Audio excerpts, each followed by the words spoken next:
Wow, that's a lovely reaction, isn't it? Yeah! Hello!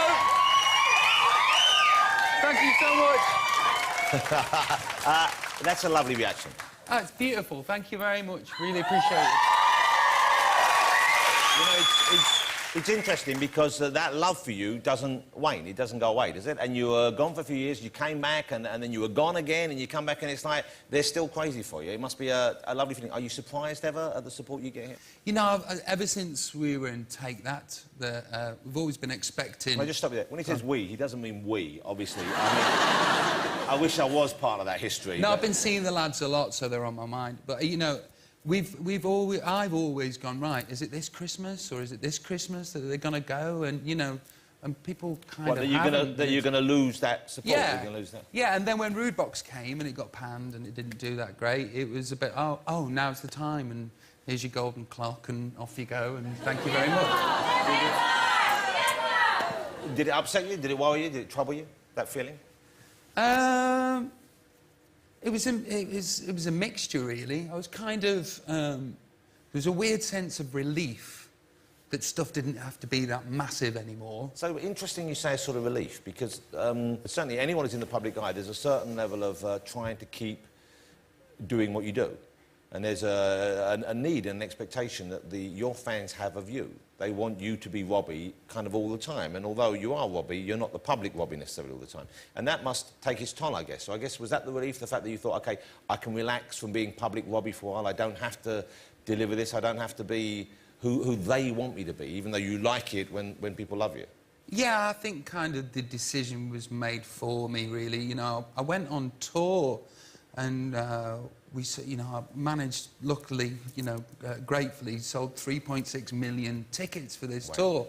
And towards the middle and towards the end, I just developed this stage fright. And I've always been very nervous, you know, very incredibly nervous before coming on here tonight. I haven't done anything for 3 years, so, you know... I could sense you in that, and I'm really pleased you're coming.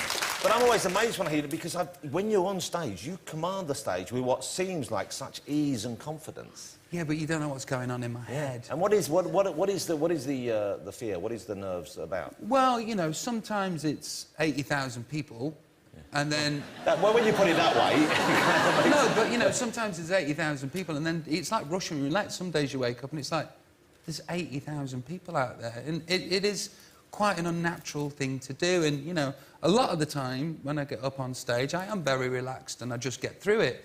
And then something comes over me and I don't know what it is, you know, like, when I come on stage, the nerves go. And then all of a sudden, on this last tour, the nerves stayed with me. And, you know, when you're doing 2 hours in front of an audience like that, and you feel that way inside, it's traumatic. It's really, really scary. And, you know, and then I kind of ended up in rehab again, and there's like a circle appearing, you know, you come out, you put an album out, you go, hey, you're thin. At the end of the promo, you're a bit fat. You go on tour, you like it for a bit, then you get nervous, then you go rehab. And I thought, it's time to break the cycle. There's one step before, in between getting nervous and going to rehab, and that's the drugs, of course. It's not like, yeah. You know what, I don't like... And that's the... You say that. But that's the thing, and that's the thing, he's trying to keep something going in keep some sort of equilibrium or state of control in which you don't then fall into that. No, it's obviously a tempting thing, and it's I guess, a short-term solution to the problems you're facing. And how do you avoid that now? How do you think you can move forward without getting into that situation? It's always when there's pressure, always something comes, and I've kind of taken the pressure off myself now. How have you done that? Well, it's a part-time gig these days, really. You know, that's very sensible. That's very sensible. You know, and I've got the missus, and she keeps me very grounded, and, you know, it's kind of... there's no need to take myself out of my mind anymore, because I've got somebody that I love with me, and, you know, and... Well, you know... Yes. They called her on camera. So, now, this young lady in your life, she's an American lady. When did you meet her? Yeah, but don't hold that against her. She's really cool. No, I like Americans, don't worry. But when did you meet her? And this is something, obviously, you've been looking for the right person, and she seems... Well, I wasn't, that's the thing. you know, in the middle of my 20s, I was kind of after a maid that would look after me and fix me, and then I kind of got into my stroll a little bit and thought I was going to be a bachelor. Yeah. And then I was introduced to Ida, and just things changed. My perspective on everything changed, really, on love, on life, on, you know, what I want to do as regards to children, to marriage, and this business, you know, the whole of this game. She's a wonderful person, and I'm in love. Thank you. Thank you. Well, that's the key. You know, to have someone who you can unwind with, someone you can go out to afterwards, and if things are going well or not going well, or you can just say, this is what's happening, and let's just sit in bed together and watch some bad TV. How often do you fall out with your missus? Well, probably once a year we have a proper row. Right. And it's always about something stupid and petty and nonsensical, you know, and always afterwards... And when did they start? Did you argue a lot at the beginning or not? Well, my life's changed a lot. Like, you see, I used to drink quite a lot, never like a problem, but like, hold on, it's my show, will you? Oh, you're good, Williams. Oh, you're good. See what I did, the switcheroo? Oh, that was like he was playing that thing. I didn't know where the ball was anymore. But no, you know, I've changed a lot, and, you know, it's... Just glad I've got someone I can talk to about it. But without her, I don't think I could have survived and stayed sane trying to do what I do. I don't think I could have done, and without my kids. And that's a lovely thing. You mentioned you changed your approach to family as well. Are you planning kids? Are you planning a family? Yeah, yeah. You know, in the next couple of years. So are you going to move back to the UK, or because you met in LA, and I know you have a kind of a life and you have a house, and of course the weather out there is hard to beat? Well, you know, I did 7 years in Los Angeles and then got very nostalgic for England and the soul of the place and the people and the humour. And I was showing the missus Stoke-on-Trent on Google Earth. Well, this is what we do. I can see, I bet she's just said, sell up, let's go. Come on. She actually did. She was looking at it and she goes, you know what, this is so idyllic. Why don't we go there? I thought, I'll just show you first.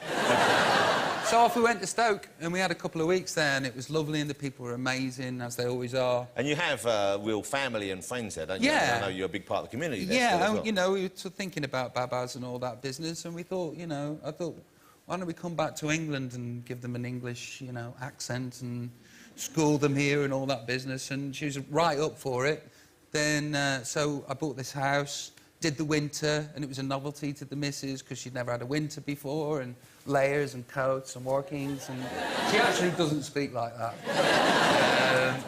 And then winter turned into spring. Which comes about June, of course, doesn't it? Yeah, and then, you know, you go, actually, I remember why I'm not here, and you just feel better in the sun. I love being in the sun. I love waking up with the sun shining every day. Who doesn't? You're right, I can understand why you have... And if you have the person you love with you, then it kind of doesn't matter wherever you are, is home. Yeah, yeah. OK, so you're back with now... It's wrong to call it a comeback, of course, because you weren't really on, but it kind of feels like that in a weird way. Does it feel that way for you at all? It's kind of like the script's been written that it is a comeback.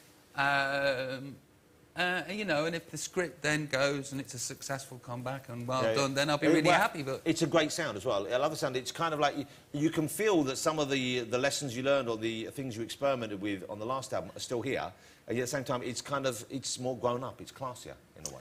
Yeah, there's a definite A and B side. You know, there's a definite A side. It's a bit, you know, old me with, you know, a bit of a wiser head on.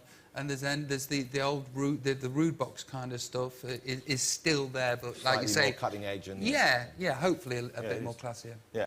Has the missus, and I'm calling the missus because I assume she will be properly, but she kind of is. Has she seen early take that footage? Has she seen you in the early days? Because you were. Yeah, that was one of the first things. That's one of the first things that I got out of the way. Really, was YouTube and the Do What You Like video. With the jolly and the mops. Oh, yeah. And I thought, sadly, I know that oh too well. We've shown that a few times. I thought, if she's OK with this, she'll be all right. You said you'd bumped into the boys recently, or not bumped into, but you arranged to meet. You met up. Because last time I spoke to you, it seemed to me like that was never going to happen. But you've met up now. You've got talking again. Yeah, the lads were over in Los Angeles and they were mixing the last album, and I got a few emails and a few texts and said, well, can we come up, will you meet, you know? Because they've always said the door's open. Yeah. And, you know, I was very nervous about meeting them because there's like one of me, four of them. They'd been together for a couple of years, got to know each other again. They weren't going to beat you up. You knew that, didn't you? Yeah, but... You could have taken two out anyway. Yeah, they're all... I mean, you could have taken Jason. Go for Mark as well. He's easy. No, they're all pretty handy lads. You know, but they're all comfortable with each other, you know, and there's me coming in that said a few nasty things about, you know, Gary and da-da-da-da-da. And I nearly didn't go. And then I braved it, got on the car, went down to the hotel, and we had this big chat. And we laid all our cards on the table, you know, and it was the biggest weight off my shoulder that I didn't even know was there, you know, bitterness and resentment and anger, all of that just sort of slipped away, and I was just left with four mates, really.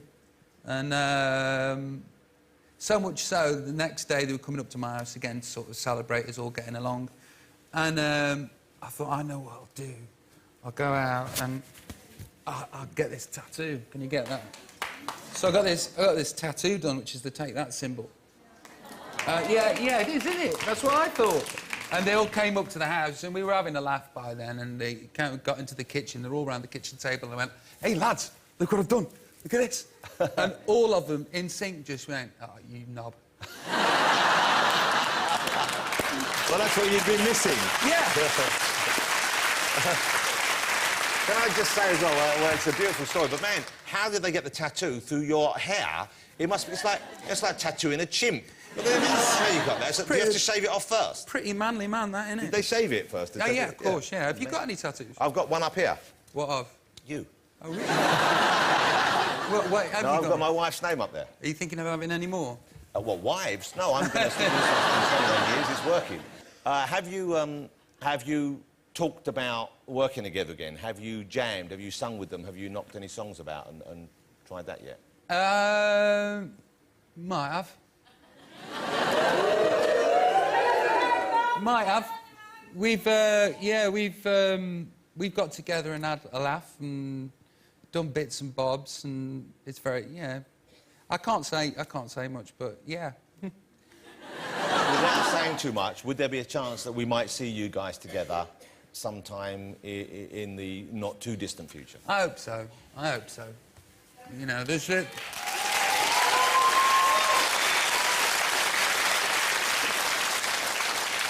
Let me ask just one thing before you move on. We don't have to waste no more. But you did the X Factor appearance, and there was speculation in the press afterwards that, hang on, Robbie's fallen off the wagon again. He's looking a bit buzzy. Yeah. Right. Well, what's the situation there?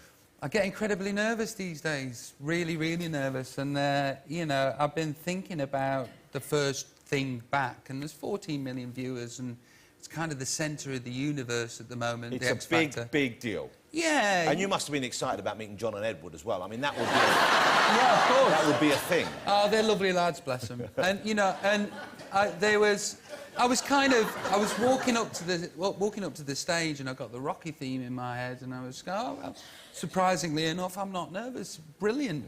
And then I got back behind this door that was opening, and then I just thought, what are the words? Oh, my God. God gave me a sunshine, or did God give me a love line? What the hell did God give me? And then, which does that, and then the music started, and the doors didn't open. So I'm actually behind the doors, trying to force my way out, which just completely and utterly set me off. And by the time I'd got to the mic and the words came out, you know, I just thought that I had to do a whole gig in 3.5 minutes, and I was incredibly, incredibly nervous. And that was, you know, it wasn't drugs or drink or anything, it was just deer in the headlights. Now, you're going to perform for us this evening. Yes, I am.